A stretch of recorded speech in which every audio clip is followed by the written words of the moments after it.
Mon client refuse de payer une facture, qu'est-ce que je peux faire? Bonjour à tous et bienvenue sur la chaîne Juris Business. Aujourd'hui, on va voir le cas de figure du client qui ne veut pas payer une facture.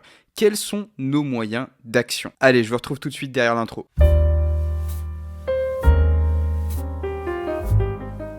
En tant qu'entrepreneur, vous avez déjà peut-être été confronté au cas de figure du client qui ne veut pas payer sa facture parce qu'il a soit des problèmes financiers ou alors qu'il y a un litige en ce qui concerne la prestation, il n'est pas d'accord, etc., etc. Bref, il y a 1 milliard de raisons qui peuvent mener au fait que le client ne paye pas sa facture. Et ça, pour le coup, on va pas se mentir, c'est plutôt agaçant quand les termes du contrat ont été vraiment prédéfinis à l'avance et que de manière unilatérale, le client décide de ne pas payer sa facture alors que vous avez fait votre part du contrat. Déjà, d'une part, le client, oui, il a le droit de contester une facture. C'est même un droit qu'il a. Par contre, il doit le faire dans un délai raisonnable. Et en pratique, ce délai raisonnable, il est situé entre 1 et 2 mois après la réception de la facture. Si votre client conteste sa facture 6 mois après la réception, c'est plus un délai raisonnable. Donc dans le cas où vous décideriez de la signer en justice, forcément, le juge va dire monsieur, vous avez contesté votre facture dans un délai qui est tout sauf raisonnable. Donc pour le coup, il sera obligé de vous payer sa facture. Mais bon, c'est quand même embêtant d'en arriver là, on est d'accord. En tout cas, même si vous n'en arrivez pas forcément là, constituez-vous des preuves. L'article 1315 du Code civil dispose que celui qui réclame l'exécution d'une obligation doit la prouver. Réciproquement, celui qui se prétend libéré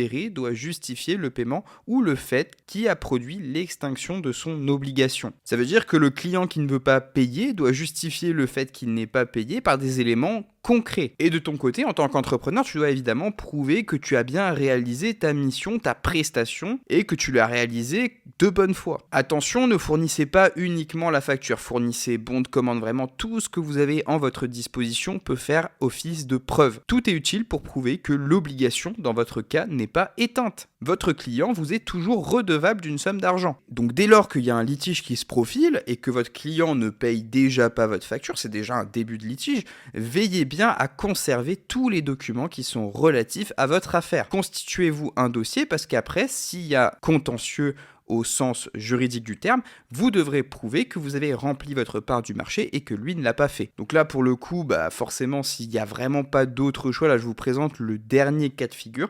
Vous pourrez saisir soit le tribunal de commerce, soit le tribunal judiciaire. Et là, les sanctions en cas de retard de paiement entre professionnels sont vraiment très très lourdes parce que la loi Sapin 2 est venue rehausser les seuils et les amendes peuvent atteindre jusqu'à 2 millions d'euros pour les personnes morales. Pour une personne physique, l'amende peut aller jusqu'à 75 000 euros, ce qui est quand même assez salé. En plus de ça, forcément, il devra s'acquitter des frais d'instance et des frais d'avocat. Donc ça va être une procédure qui va être relativement lourde pour lui. Donc ce que je conseille toujours, c'est déjà pour les deux parties, pour celui qui veut pas payer et pour celui qui veut recouvrer sa créance, c'est de passer par une procédure amiable.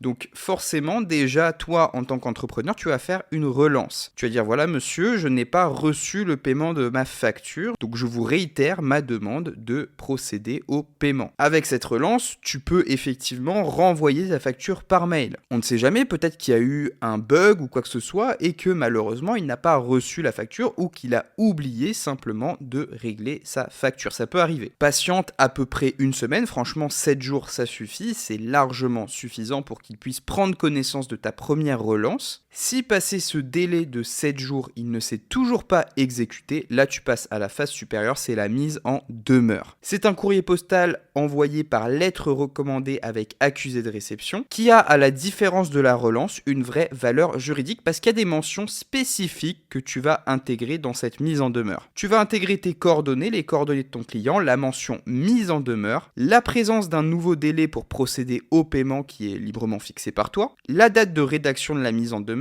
et ta signature en tant qu'expéditeur. C'est très important qu'à cette mise en demeure, t'ouvres le droit après de procéder à une procédure judiciaire, d'ouvrir une procédure judiciaire. Cette mise en demeure, tu peux dire par exemple, voilà, je veux que tu t'exécutes sous 3 jours. Tu dois payer ta facture, sans quoi je prendrai avocat et j'irai t'assigner en justice. Regardez, je vous fournis un petit exemple de mise en demeure qu'on peut avoir. Donc vous avez le nom de votre entreprise, l'adresse de votre entreprise, le code postal, le téléphone, le nom du client, nom de l'entreprise, adresse du client, code postal et ville. Objet, on écrit textuellement mise en demeure de payer. Hop, c'est une lettre recommandée avec un accusé de réception. la ville et la date, on n'oublie pas la ville et la date, et ensuite, madame, monsieur, machin, par un courrier du tel, nous vous avions demandé de procéder au règlement de la facture, on indique le numéro de la facture, nous vous avons envoyé par la suite la fameuse relance avec le courrier tatati tatata, on déroule. Sauf erreur de notre part, nous n'avons pas à ce jour obtenu le paiement de cette facture. Nous vous demandons donc de faire parvenir le règlement de la facture numéro temps à la date du temps et dans un montant de temps.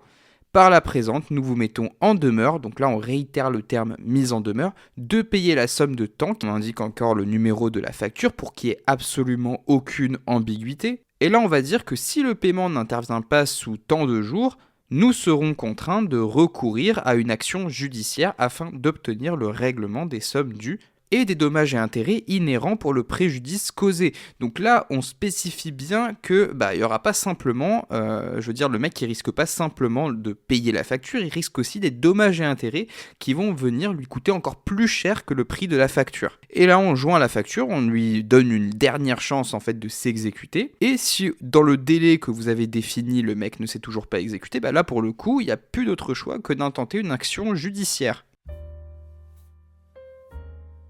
En justice, 3 procédures peuvent te permettre d'avoir gain de cause et de recouvrer ta créance. La première, c'est l'injonction de payer, c'est la procédure la plus rapide et la moins coûteuse. C'est idéal pour les factures de petits montants. En fait, on va faire intervenir un commissaire de justice, l'ancien huissier, pour qu'il récupère la facture impayée. Ensuite, on a le référé provision. Donc, c'est une procédure qui est très rapide. Et si tu es plutôt dans le mal financièrement, ça va relativement soulager ta trésorerie assez rapidement. Tu n'auras pas à débourser beaucoup de frais. Par contre, il faut noter que tu vas avoir également besoin de recourir à un commissaire de justice, à un huissier de justice. Ici, le recours à un avocat n'est pas obligatoire, mais il est quand même conseillé. Ensuite, tu as la procédure de l'assignation en paiement. C'est une procédure qui est plus longue, plus coûteuse. Tu vas avoir besoin d'un avocat. En général, c'est une procédure qui intéresse les grandes entreprises qui ont des grosses sommes en jeu. C'est pas le petit particulier qui va régler sa facture de 100 € de prestation de service. On est d'accord. Donc voilà, vous avez un panorama assez étoffé de ce que vous pouvez faire en cas de facture impayée. Pensez d'abord phase amiable, première relance.